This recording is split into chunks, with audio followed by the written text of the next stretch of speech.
All right. Hey, it's Becca and my daughter Eva, and we're here today. We're getting ready to go live with Bill Grimmer. Bill Grimmer is a world-renowned canine trainer. So say hello in the comments where you're from. Let us know where you're watching from. This is super exciting. Bill literally trains whatever walks on the planet in terms of animals. This guy, there's no end to what he's trained, even zoo animals. So it's going to be an exciting show for sure. This is Hawkeye. Do you want to turn him around? Hawkeye is 11 weeks old, and we got two Hawkeye and Thunder. There we go. And so far, he knows. What do you know, babe? Sit. What else does he know? Sit. Yeah, sit and roll over, and now he wants to get down. So, Dad, can you come get Hawkeye, please? So that we can get on with the show? All right, let's get on with the show. Hello, Suzanne Levesque. Hello, Jennifer Naylor from Penticton. Jen, hey! Oh my goodness. Hun, just sorry, viewers. Hun? Okay, he heard us. He's going to come get the dog. In the meantime, put up on the screen. Can you take Hawkeye up, hun? Thanks. I think he's got to go for pee-pee. Say where you're from. Can you fix that curtain over there? Hide our garden so we look like a little professional. And let us know what your questions are tonight because Bill's coming up right now. Hey, how's that for an intro? How's that? That was really nice. I was getting excited to see who was coming up. Each show gets better and better, Bill and Claire. Hi, Claire in the background. Thanks so much Hi, Rebecca. Hi, Rebecca. Hello. We've got so many viewers on already, so I'm not going to take any more of our time. Bill, take it away. What do you have to show us tonight with canine training? Well, I think what we're going to do is start roughly go over some basics that we've been talking about. And then I want to show you a video of one of my students, Nushka and Miranda, who came to me with a German Shepherd puppy, who was very, very excitable, loud, barky, and I realized that the dog was in fear and was reacting to scary things. So we embarked on training the dog with more confidence. And you'll see some of the work that she's done. I'm so proud of her. And with the advantages that we've had in New Brunswick with the COVID problem, it looks like my Sunday Fun Day might be able to start outdoors very soon, which I have a lot of students that have gone through my one-on-ones that like to come and we work the dogs outdoors in all kinds of different questions, problems, developing the dog. So the bottom line of being a trainer is to increase the dog's confidence and develop the dog's control. We've talked about that. Now, somebody asked me about what we could do to teach the dog so it wouldn't chew, and I'll do that right after we play this video of Miranda and Nushka showing control and confidence. Can you run those? So I think I can talk over it because Miranda works in her garage, which everybody can do, clean out a space and develop the dog so that it can get on all kinds of objects and be comfortable on them. The first time you try this, the dogs are not going to be comfortable. They're going to be nervous about it. It's a different environment, and you have to develop it using the techniques of food, touch, and sound. So this is a repetition, and dog training is more of an art than it is a job. So you develop into it, you learn how to do it, and then you practice it. This week, we were able to take a couple of my students and go out and do tracking, which is obviously getting the dogs to follow a scent and doing it well, even in distractions. And the weather's getting better, and tracking is almost like the epitome of training a dog. I think we can go back to my picture here, and we'll discuss that. All right, before we go any further, let's talk about chewing, because some people have puppies, and puppies are chewers, and they have to be, because they were born with no teeth. And when they had no teeth, they were able to nurse on their mothers, and it didn't cause any pain. And then nature decided or developed the dog so that it would be weaned from the mother's breasts, and so gave it sharp baby teeth. And those sharp baby teeth hurt the mother when she's nursing. And so when she gets hurt, she growls at the puppies, and the puppy stops, and then she licks the puppy, which is the reward. Okay. And that develops over a period of time. And as that happens, the dog starts to not nurse.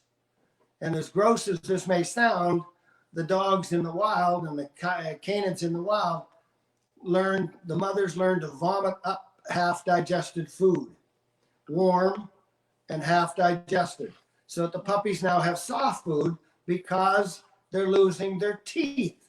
Nature's taking them out. And as they're taking the teeth out, those big, strong teeth start to develop and those strong teeth were designed for crushing bones and breaking into chunks of meat and all that. So that's the process that happens. And that's why they have baby teeth. And that's why they have to chew. Because in the process of losing those baby teeth, it hurts their gums. It hurts their gums, just like some children when they're teething, it hurts their gums. And so what do we do with that? We massage them on our children and on our dogs. We give them things that will freeze it with ice cubes. I know parents will take the soothers for their babies and put them in the fridge so that they're cold to numb their gums. So as a trainer, I want to help my dog out. I want to help him get rid of those teeth, and I want to help him so that it doesn't hurt him.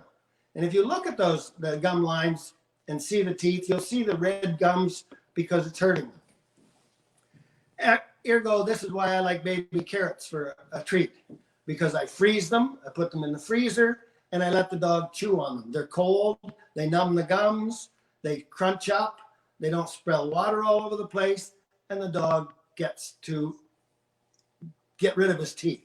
And he needs to get rid of them. Now, why dogs, as they get older, still chew is because they built the habits up as a puppy. Or maybe the human parent didn't realize that, and so started rewarding the dog for chewing on the couch by saying things like, "No, Fluffy, don't do that. That's a reward." And pulling the dog away and then letting the dog go back, and pulling the dog away and letting the dog go back. That's a reward. Yeah. So in understanding this, then what we should do is give the dog something, an alternative to get rid of those teeth so he can stop chewing. And we have to provide a negative, something he doesn't like, for chewing. To do that, we have to understand about the dog's mouth. Now, inside the dog's mouth, right behind those incisors, right here, if you lay your dog down on his back and you pet his belly and he opens his mouth and you look at the roof of his mouth, you will see a bump right behind the two front teeth. Okay. And that bump is actually a nipple. And that nipple is an opening. And things that smell good go through that opening and go into the nose to another section of the dog's nose called the nasal palatine duct. Yeah. And the vermonasal organ. So that really can smell things and taste things. When a dog licks your hand, he's taking particles of scent from your hand and putting it in his mouth and getting it processed with that part in the mouth. So if the dog is chewing on the furniture because of his teeth, and we were to put something on the furniture that didn't taste good, then the dog would avoid it, and then we could say, "Good dog." So the negative is applied with food that tastes bad, so to speak. Yeah. And the positive is the reward of the sound and the petting. Now, you can buy all kinds of things at the pet store. You can buy things like they call a bitter apple. You can go to a horse supply place and buy a anti-cribbing cream which stops horses from chewing on the wood. Same type of process. Or you could just go to the dollar store or the drugstore and pick up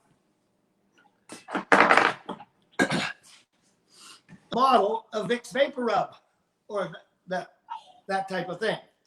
Now, if your dog is chewing a lot of stuff, then you would take your dog off to the side and you would take a gob of this in your thumb or your finger, and you would go down to the dog and you would scrape it right underneath his front 2 teeth, which means that it's going to deposit this stuff that doesn't taste the best into that verminasal organ, which is going to be very strong, like taking a big whiff of hot peppers, and he's not going to like it.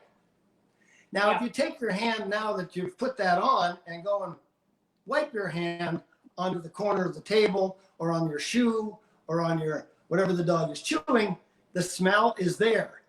And he's going to associate that little taste with the smell where it is, and he'll avoid it. Now, he may go to someplace else. So maybe for a couple of weeks or days, your house might smell like Vicks. But if you've ever raised children and you've had them with a cold, then your house would smell like Vicks too. So that works. And sometimes I'll find a dog that loves Vicks taste. Loves it. Well, in that case, I'll go down to the dollar store or the drugstore and I'll get a bottle of Tiger Balm. Okay. Tiger Balm will work the same way. But the training process is take a little bit on your thumb or your finger, scrape it on the inside of his teeth, let him taste it, let him go, I don't like that, and then deposit the smell on whatever he's chewing. Okay. Usually that works. Okay? Yeah. Okay. I love it. Well, you wouldn't if you got this in your mouth. No, but I like that there's hope that he's going to stop chewing my wall boards. Yes, I've been to some people's houses and I've seen the wallboard and the around the doors all chewed off, probably to the tune of $3,000 or $4,000 in repairs. And a $2 bottle of Vicks would have done the problem. Okay, on it. Okay. Yep. All right. So it's all developing the dog's confidence, and it's all about getting the dog to do a behavior that you want and rewarding him for it. And habits are built over time. So the first time you throw a ball to a child, they're not going to catch it. And you're going to throw it easier again, and finally they're going to catch it, and you're going to praise them for it. And as they do that, you're going to throw it faster and harder. And all that is called training. Yep. And it takes years to train your children to play ball, to play hockey, to do ballet, to do martial arts. It takes years. But a dog grows up so much faster. And it takes weeks to train the dog as opposed to years to train the people. So they learn fast.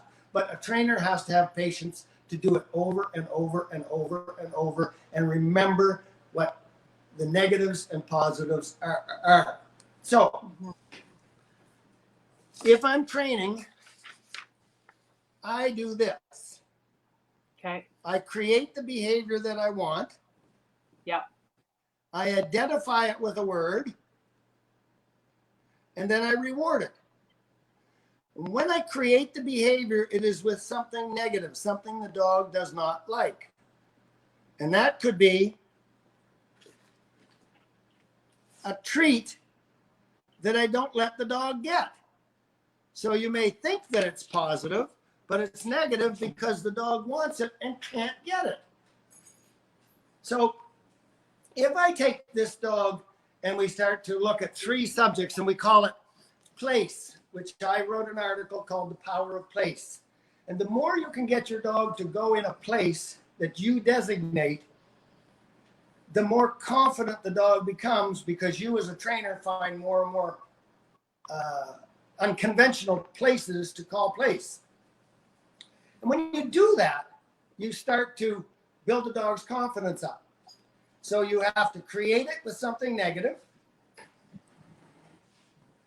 Here's the food. Place. and the reward. And the timing of that is that you don't say anything.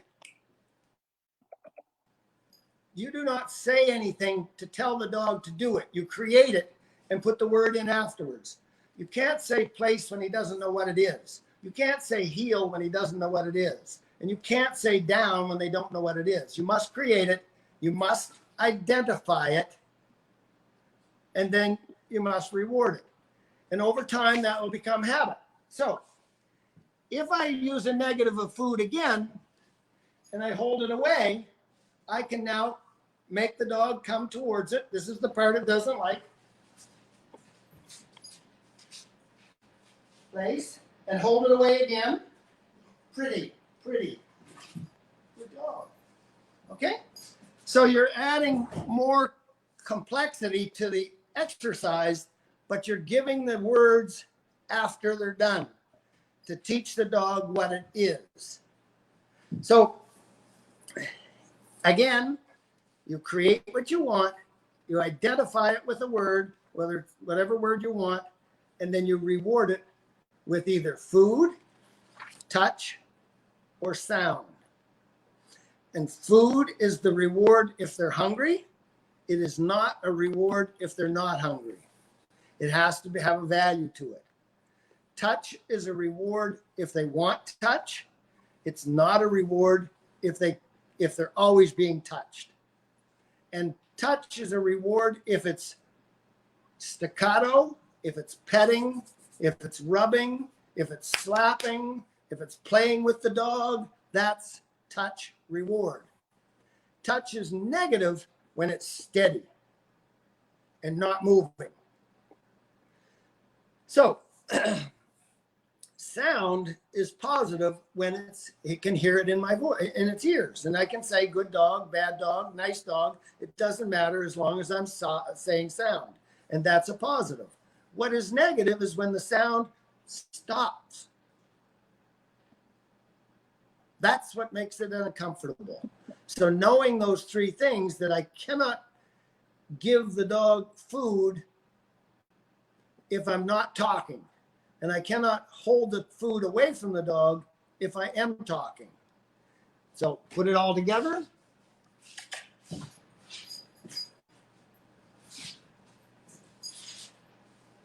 Place. Pretty, pretty, pretty. Good dog. Okay. So everything I do, whether it's tracking or whether it's protection work or scent work, and we do a lot of scent work, or anything, something as simple as teaching a dog to bow down, to teaching a dog to sit up, to teaching a dog to roll over. Those are all basics, just like you have basics with your children as you raise them, to teach them to count, to teach them to spell, to teach them English, to teach them French. So you are a trainer. And to put the dog in the backyard and only bring it in to pet it in the evenings is tantamount to abuse in my mind, because the dog doesn't get to learn. We owe it to them. Now, when I go out for a walk, I carry my treats. It doesn't matter if it's a seasoned dog, an adult dog, I carry the treats. And I carry it in a little tool bag like this around my waist. I have my water bottle for me, and I have a pouch here for the treats, and another pouch for spare on the side, and I carry that around my waist. Now you can buy these, or you can go to the hardware store and get some nail bag that they will give you, a nail bag, and you can use a nail bag or an apron, although I don't think I'm going to go too far wearing an apron, but a nail bag maybe. Okay. Now, when I use a leash to train the dog, and a leash is a training tool, I train the dog with a leash. And if I had, my little dog was at the age of what your dog is, Rebecca, it would be wearing its leash in the house all the time.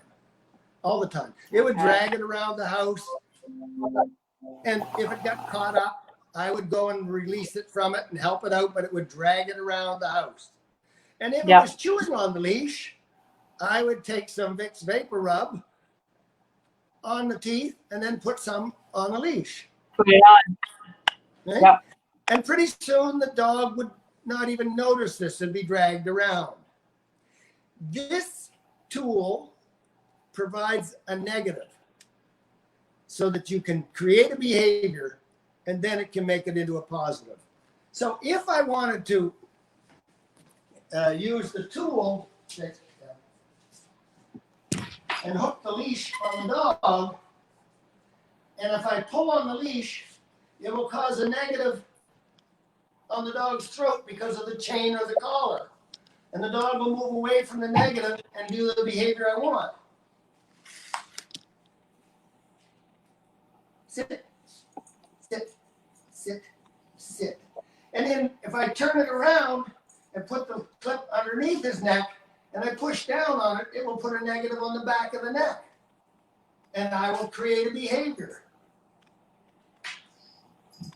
Down, down, down, down.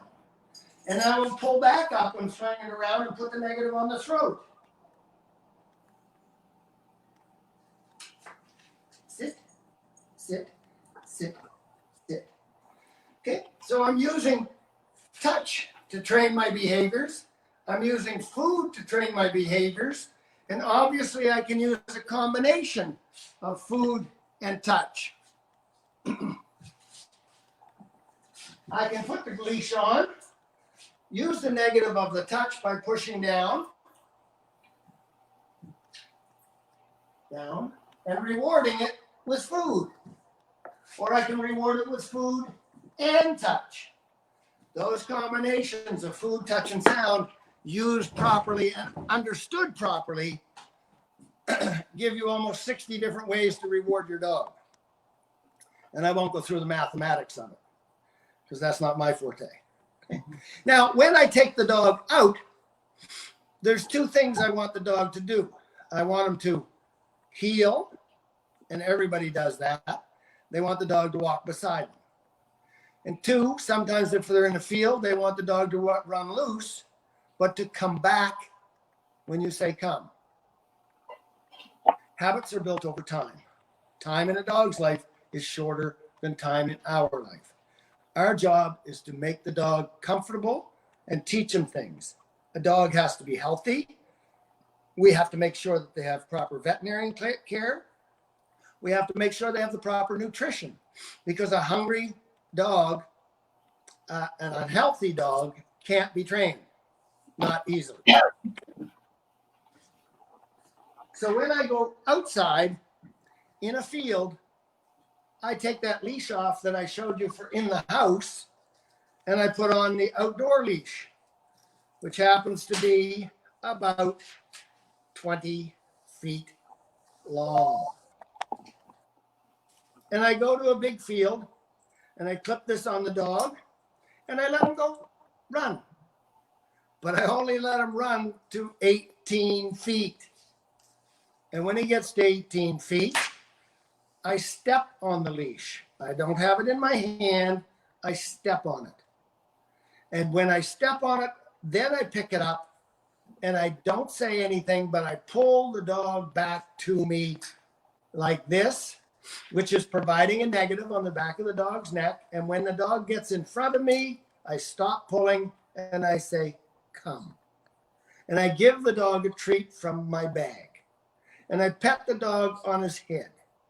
So I've said, come, which is a sound reward.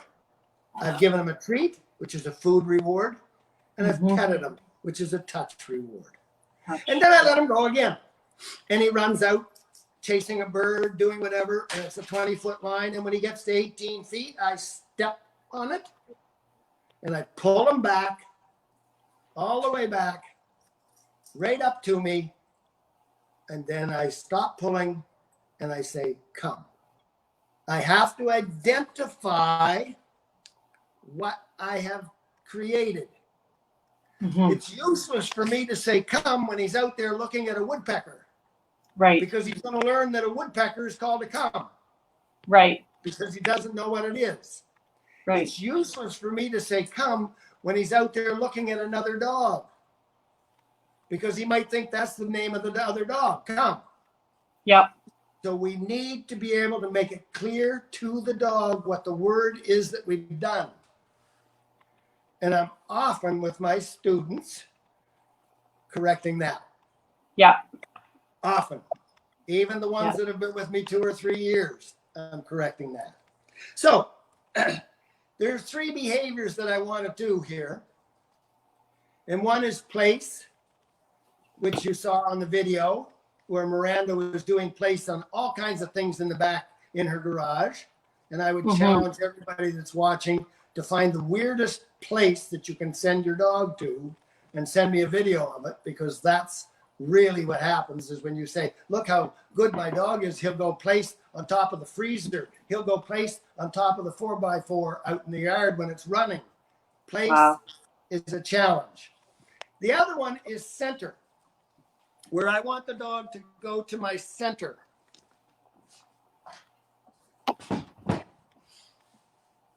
And if I take Annie here, and if I was using food, I don't know whether you can see my whole body here, but I want the dog to go in between my legs. Can you see between my legs here? Yep. So I'm going to take the food negatively and put it between my legs on the ground, just on the outside of it. Come. Go get it. And then when the dog turns around, I'm going to give him another one and say, center. And then I'm going to say, stay. Do it again.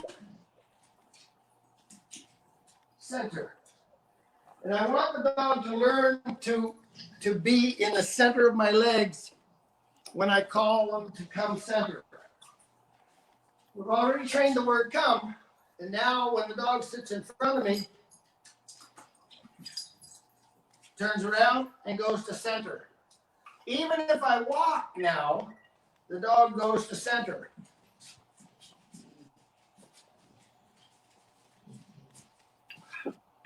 And a shy dog won't do that because he's scared to be between your legs. And I can even get the dog to lay down in center and sit up in center. So we have the dog doing come because you pull the line in or you bring the food in and the dog sits in front of you, and then you say come, and then you say center. And when the dog is in center, you step your foot over the side,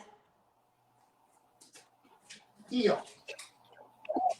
So heel is on the left-hand side, not the right, but the left-hand side. And you've created that behavior by moving your body so that the dog can sit, stay, come, sit, center,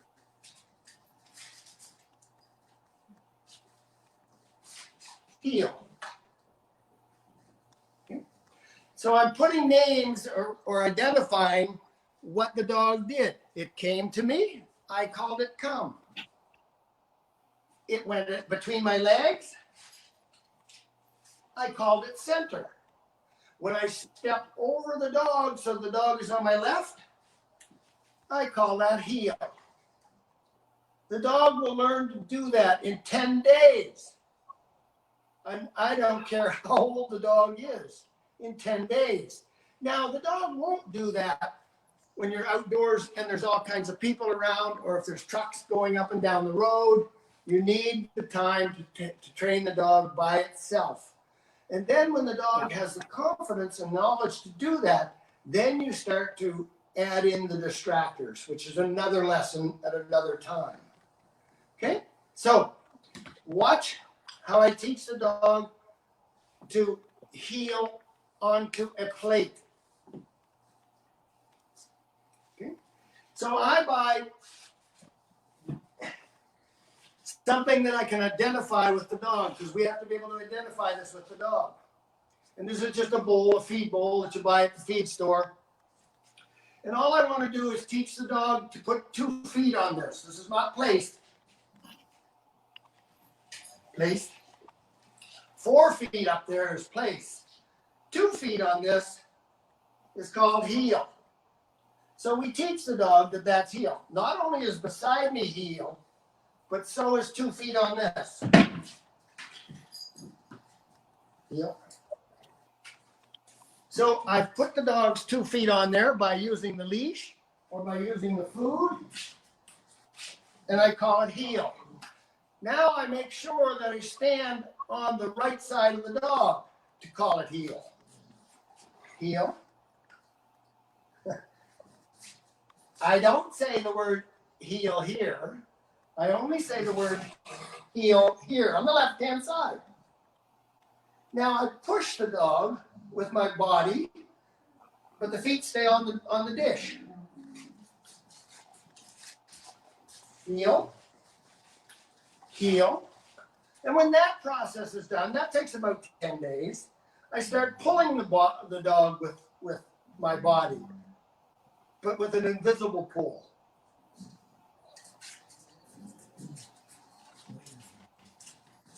Heel. But I have a plate for the dog to work on. Come. So the plate, sit, heel, heel, heel, heel. Good dog. Sound is the reward. It also identifies what he's doing. Food is the reward. It's for doing what we identified. Crowding the dog makes him move his body around. Okay. Now, when that habit is built up over a month, now you can take the dog and you can start to not even use that type of material, the identifiers. Okay. Good dog. Come. Come. Center. Center. Heel.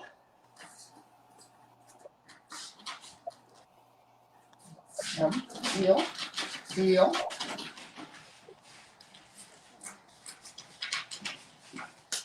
Heel. Place. Up. Place. So I would start a dog at 10 weeks, easily start him at 10 weeks and start training him with that type of material.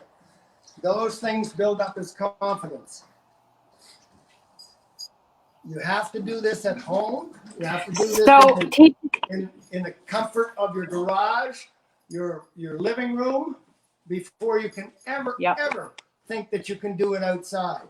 And when you finally do it outside, you have the leash on the dog, you have the 20-foot leash in the field, and you practice those things that you did in the house out in the field, and then the dog becomes more confident and better and better and better. And if I went to a farmer's field with those big bales of hay that are out in the field, I'm going to run over to them and get my dog to place up on them. And I'm going to run over to another one and get him to place up on that one. So does that answer some questions? It does. I just want to make sure I've got heel right. So I noticed teaching in the house first before you ever go outside. And heel is on the leash. You want to get him to stop on your right side and then associate the word heel. On your left side. Left side, sorry. And then associate that word heel. Yeah, that's correct. And some people might say, well, I want my dog to do it on the right side, and that's fine and dandy. But some people might want to write with their left hand and not their right hand, and that's okay. But the majority of the people, the world is designed for the left-hand side. Left side, okay. Do you have anything to say? Can you bring me over? He's amazing, she says. Wow. We can't wait to come see you, Bill, when it's possible to do so. We're really looking forward to it. I want to say hello and acknowledge our viewers. There's Roxy. This is Foxy, my little star, who today we were teaching how to ride in a bicycle basket. So we had to build up his confidence to do it. And now he sits in the basket and doesn't try to get out. And he's not scared, but we don't go to bumpy roads yet. And his mother. Yay! His mother's on. So this is my little star today. She's on there. Okay. Keep going. Yeah, we have so many viewers. So Foxy says, I understand Carolyn's watching from London, England right now. So Foxy, say hi to Carolyn. There's Carolyn. I love it. And Annie loves Foxy too, but they have their little difficulties. Wow. Okay. Thank you. This is awesome. I want to acknowledge our viewers. We've got so many viewers on saying hello. Carolyn, St. George, Pearl Farrell from Cape Breton, watching from Ontario, Sharon Godin from Bathurst, Guylaine Chassin, hi Bill from Shediac, Marita and River are listening. Robert Mara from Boston is watching. Greg Wilkie from Langdon, Alberta, former Cape Bretoner. Eve Godin. Douglas LeBlanc from Cape Breton. Darlene DeVos. Suzanne Levis. Jennifer Naylor from Penticton, BC. Darlene from Brador. Some awesome information tonight, you guys. Well, Bill, thank you so much for your episode 3 with us. And we're super excited to come to New Brunswick when we can and see you and get the boys in training. Well, right now with this quarantine and everything, everybody should have very well trained dogs by the time we're out of it. I agree. I concur. Thanks, Claire. You're welcome, Rebecca. And we'll see you guys hopefully maybe next week. We take this 1 week at a time. So we'll look forward to seeing you. Have a great week. Thank you to my girl Eva for helping me do this show tonight. And wish you guys lots of love. Love you all. Thank you, Rebecca. Take care, guys. Bye. Bye. And that ends our show tonight with Bill and Claire out of New Brunswick. Check out his website at groomer.ca, world-renowned trainer. And this is Rebecca and Eva with Sunday Funday on Ripple Effects Canada and Ripple Effects Cape Breton. Thanks, you guys. Have a great evening. See you Monday. Bye-bye.